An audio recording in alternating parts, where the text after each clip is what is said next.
En Ecuador continúan las operaciones de las autoridades para garantizar la seguridad frente a las amenazas del crimen organizado.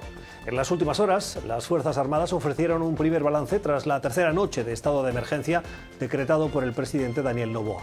Al menos 329 personas han sido detenidas y acusadas de terrorismo por el Estado y otras 5 fueron abatidas por los agentes. Según el parte de las autoridades, además, han sido rescatados 41 rehenes entre guardias y personal administrativo de 5 prisiones tomadas en los últimos días por reclusos que presumiblemente formaban parte de esas organizaciones criminales. Todavía 139 personas continúan retenidas. En los operativos, los agentes incautaron más de 60 armas, 418 municiones y 24 explosivos, según el detalle ofrecido por los responsables policiales. Estas operaciones policiales y militares se están produciendo en el contexto de la declaración de conflicto armado interno decretada también por Noboa. El decreto dota de poderes especiales a los militares, a quienes Noboa encargó la tarea de neutralizar, así lo dijo el mandatario, a más de una veintena de bandas criminales que ahora son combatidas como terroristas. Entre las facultades se busca que los militares atiendan el control de prisiones, una tarea que hasta ahora era de carácter civil. Organizaciones civiles y académicos han manifestado una cierta preocupación por el concepto aplicado y piden al gobierno que garantice medidas de temporalidad o salvaguardas de transparencia para evitar violaciones o excesos por parte de los agentes del orden. ¿Hasta dónde va a llevar Noboa esta lucha contra el crimen organizado? ¿Qué esperar del gobierno? ¿Y cuáles son los resultados para garantizar que estas medidas están siendo exitosas? Roberto Izurieta es el secretario de Comunicación de la Presidencia de Ecuador y lo saludamos a esta hora en el Palacio de Carondelet en Quito. Señor Izurieta, gracias por su tiempo, bienvenido al programa, buenas noches. Buenas noches. ¿Están ustedes viendo avances en la lucha contra el crimen organizado con estos decretos?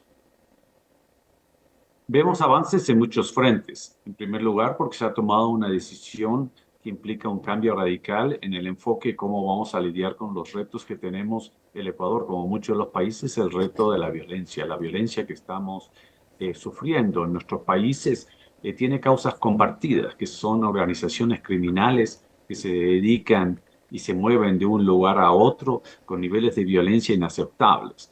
Entonces los cambios son de muchas naturalezas. Las prisiones, la primera de ellas, el concepto de que son para centros de rehabilitaciones en los cuales no puede ninguno de las autoridades o los representantes del Estado tener armas porque están en un proceso de rehabilitación. Pero por el contrario, dentro de estos centros, estos delincuentes son los que tenían el control, las armas y operaban. Era un refugio para operar de ellos. Entonces, es el primer cambio. Eso no puede seguir así. Existen y deben existir centros de rehabilitación, pero no para terroristas. Eso es un absurdo. Y para eso necesitamos muchos cambios de ley. Y por eso el día de ayer, la Asamblea Ecuatoriana votó de manera unánime, históricamente una votación unánime, teniendo nosotros una minoría partidista enorme, pero por primera vez una decisión unánime de la Asamblea que dice sí, tenemos que hacer esos cambios. Otro cambio importante para enfrentar este reto es todo lo que se debate en nuestro continente de cuáles son los instrumentos y cuáles son las capacidades que tienen las fuerzas del orden para contener estos hechos de violencia. Por ejemplo, durante muchos años en el Ecuador existía la norma de que una persona, un oficial del orden, no podía sino responder ante un ataque. En otras palabras, ellos tenían que disparar primero, si te mataban se acababa el problema, pero el policía no podía responder sin ser atacado. Después se han hecho cambios y viene lo que se llama una respuesta progresiva, que en situaciones de conflicto grave es muy, muy difícil de manejar. Por ejemplo, en el Ecuador circuló un video durante 2 semanas que era absolutamente ridículo, pero era real, porque uno de estos delincuentes estaba con un cuchillo escoltado de 4 policías que tenían arma, y era un sujeto muy peligroso, pero como las armas no eran proporcionales, tenían básicamente que salir a buscar un cuchillo, esperar que ataque para poder contener y controlar al delincuente. Entonces, lo que quiero expresar es que en las situaciones de esta clase de violencia con características terroristas, con características de crimen internacional organizado, necesitamos mecanismos distintos para enfrentarlo. Uno de ellos es la participación del ejército. El ejército tiene como responsabilidad Entiendo. el control de la seguridad interna frente a amenazas externas. Pero esa amenaza externa ya está dentro. Entonces, otros los mecanismos que estamos implementando y que estamos en ese proceso para dar los instrumentos para enfrentar este reto. Señor Izurieta, ¿cuáles son los indicadores que ustedes van a considerar como que está dando resultado? Es decir, hay expertos que creen que este camino emprendido por Noboa, si bien es necesario, tiene el riesgo de lo que han descrito como buquelización, es decir, una situación permanente de estado de excepción o de suspensión de derechos a favor de ganar ese control, que nunca llega al 100%. Correcto. Entonces, lo que también existía en el Ecuador, los estados de excepción que permitían una ciertas capacidades operativas. Lo que nosotros estamos proponiendo al Congreso y estamos trabajando con todos los asambleístas es que no tiene que ser este ciclo que cada 6 meses, cada año se toma unas medidas de excepción, ya se toma cierto control y después se reagrupan y siguen operando sobre todo en las prisiones. Entonces, lo que estamos discutiendo en el Ecuador con un espíritu totalmente democrático, con el apoyo de todo el sistema de justicia ecuatoriano, es no, ¿qué medidas tenemos que tomar para no tener que recurrir a los estados de excepción? Entonces, esos roles se están discutiendo en este momento, pero claro, con el estado de excepción se tiene más. Pero lo que queremos buscar son todos los cambios legales para enfrentar, tanto en las cárceles como en las calles, estas amenazas que tienen características de un crimen internacional organizado. ¿Cuáles son las causas que han llevado a Ecuador a esta situación? Son comunes para toda América Latina. Son las mismas causas. Lo que pasa es que dependiendo de la cercanía que tengamos de los focos, que son los dinámicos en esta clase de organizaciones criminales, dependiendo, o sea, uno de los focos, por ejemplo, y que es absolutamente trágico porque afecta como siempre a los más vulnerables, es la migración. O sea, la gente pobre y vulnerable que migra están siendo extorsionadas por mafias que producen también dinero, la minería ilegal, el tráfico de drogas. Hay una serie de organizaciones, el tren, si mal no recuerdo, de Aragua, o sea, hay una serie de organizaciones que están operando a nivel internacional con niveles de violencia y nosotros, el Estado no tiene los recursos para hacerlo, para enfrentar este reto. Eso es lo que está pasando ahora en el Ecuador y estamos dando señales de enorme profesionalismo. Lo que pasó en el Canal 10, este canal nacional, que pudo haber terminado en una absoluta y total tragedia frente a la televisión nacional. Es una operación que se realizó sumamente profesional, donde no hubo un herido ni ningún muerto. Esas personas están detenidas.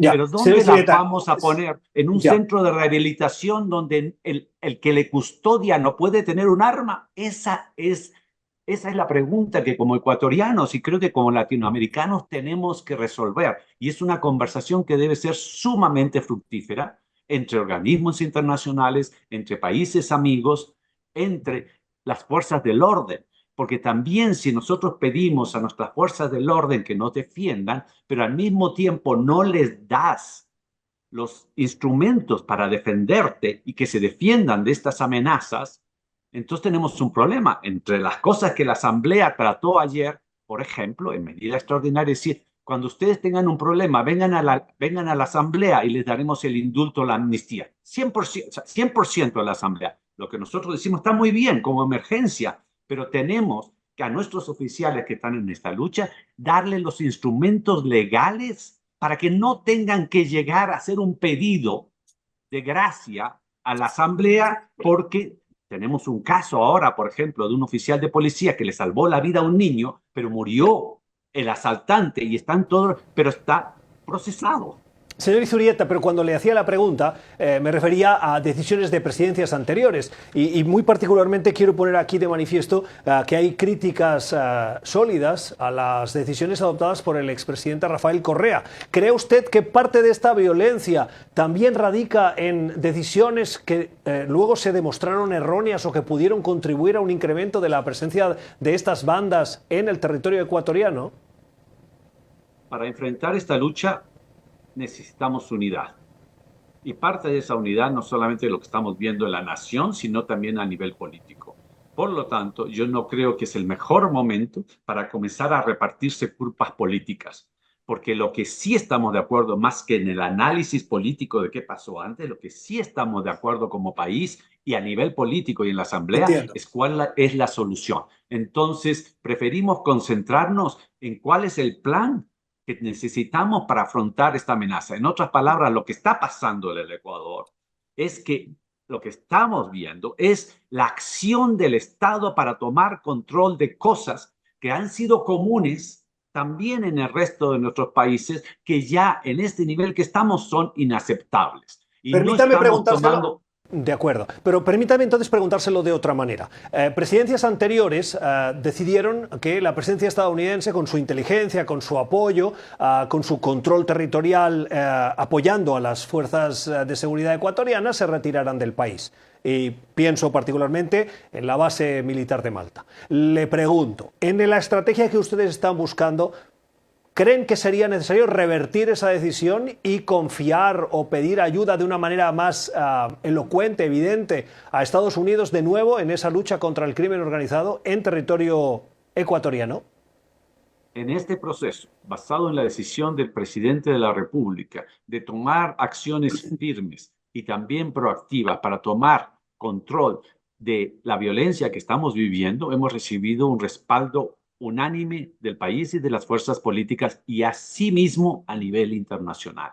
El apoyo que hemos recibido estos días de la comunidad internacional ha sido muy, muy importante. Y cada uno de estos países, de manera solidaria, partiendo de la conciencia que las causas de la violencia que estamos viviendo son compartidas, están ofreciendo al gobierno del Ecuador, al Ecuador, una serie de apoyos y cada uno de esos se está discutiendo, porque para vencer en esta lucha necesitamos la unidad política, la qué unidad les de la ofrece gente Estados y Unidos? la solidaridad internacional. ¿Qué les ha ofrecido Estados Unidos? No conozco las conversaciones en detalle, pero básicamente estamos teniendo todas las Ya. conversaciones de qué cosas necesitamos más urgentemente, qué países nos pueden ayudar. Hay un pliego incluyendo recursos económicos porque esta lucha también requiere Ya. recursos económicos. Señor Izurita, tengo que terminar, se nos fue el tiempo. Hay un aspecto que me ha llamado la atención, más viniendo de un gobierno en el que, entre otras cosas, usted conoce bien los medios, ha sido un elocuente analista en otros canales internacionales. ¿Cree que ha sido un error amenazar al canal de televisión Teleamazonas por difundir imágenes de hechos relevantes para la opinión pública? Muy bien que lo mencionas, porque es una discusión muy interesante y muy importante.